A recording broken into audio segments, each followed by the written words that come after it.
Hello students, in today's class we are going to read poetry number 2, that is of the book First Flight, and the name of the poetry is Fire and Ice.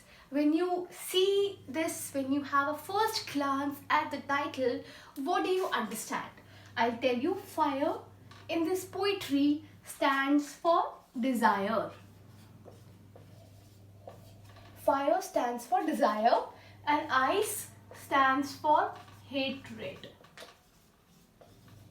Fire stands for desire and ice stands for hatred. If you understand this, you'll be able to understand the poetry very easily. I must say the poetry is having a very simple language.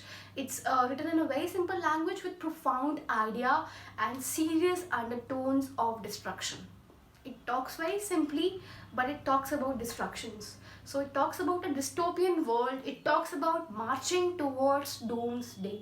It talks about the world coming to its end. Let's just see. It is actually giving you two contrasting views in which the world can come to an end. So we are going to delve deep. We are going to critically evaluate and analyze both that contradictory views of world coming to an end. And the poet out here is Robert Frost again. So Robert Frost says, some say the world will end in fire. According to Robert Frost, he says, some people believe, there is a school of thought which believes that the world will end in fire. World will end in fire means the world is going to be destructed through the medium of desire. All the human beings have desires. All the human beings are having this desire. All the human beings are drowned in desires. You might be having some or the other desire. So your desires are going to take you towards your destruction, because your desire is something which keeps you away, which takes you away from your aims and ambitions. So a very important thing, some people believe, a school of thought believes that the world is going to be ended through the medium of desire. Out here in the very first line, SS is repeated. So this is alliteration. The figure of speech out here is alliteration. World will, again alliteration. Some say in ice, again alliteration. Whereas some other people say, other school of thought, it's a contradictory view. Again, it says the world is going to be destructed through the medium of ice, and ice, as I told you, stands for hatred. So two school of thoughts, both are the dystopian views. I won't say one is a positive view and another is a negative view. You can see both the views are talking about destruction.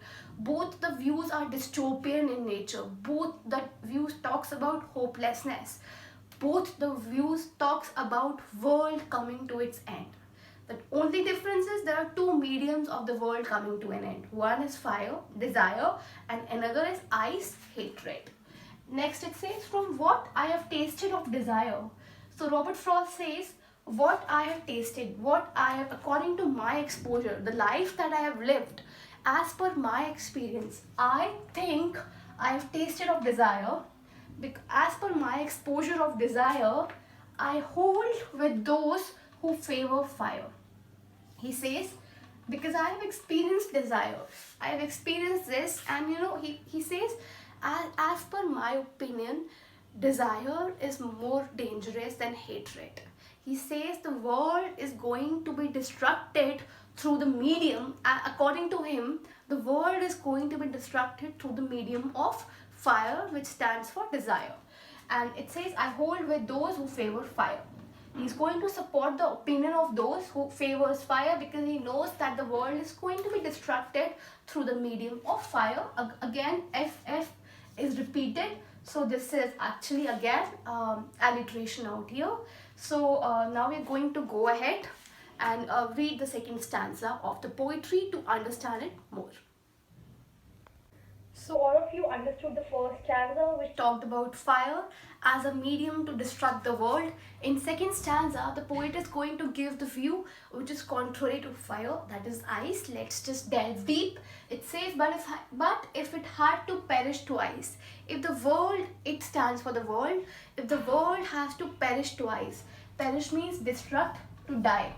perish twice, if the world has to be destroyed for the second time, I think I here stands for Robert Frost. I think, as per his opinion, he knows enough of hate. He says, I'm exposed to both fire and hate.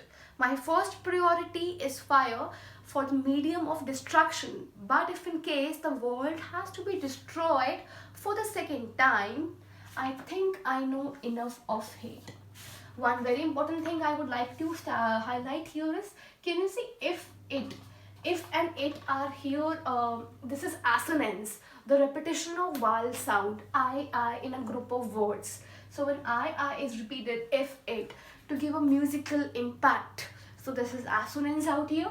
And then he says, I know enough of it. If the world has to be destroyed for the second time, I think haste is also going to be enough.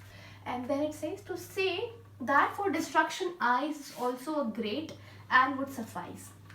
Then he says, you know what, though I mentioned that fire is a medium to destroy the world, desire is a medium to destroy the world. But if the world has to perish twice, if the world has to be destroyed for the second time, to say that for destruction, ice is also great. Ice is also great and would suffice. In order to destruct the world, I stands for hatred. Hatred is sufficient for destruction. Hatred is sufficient for destruction and would suffice. And would suffice means it is going to be sufficient to destroy the world. Hatred is sufficient to destroy the world. Through this poetry, we got to know two different contrary views. Two contrary views of fire and ice. Fire stands for desire and ice stands for hatred. Both are contradictory views, but at the same time both talks about destruction. So this poetry is written in a very simple language, but it's having serious undertones of destruction.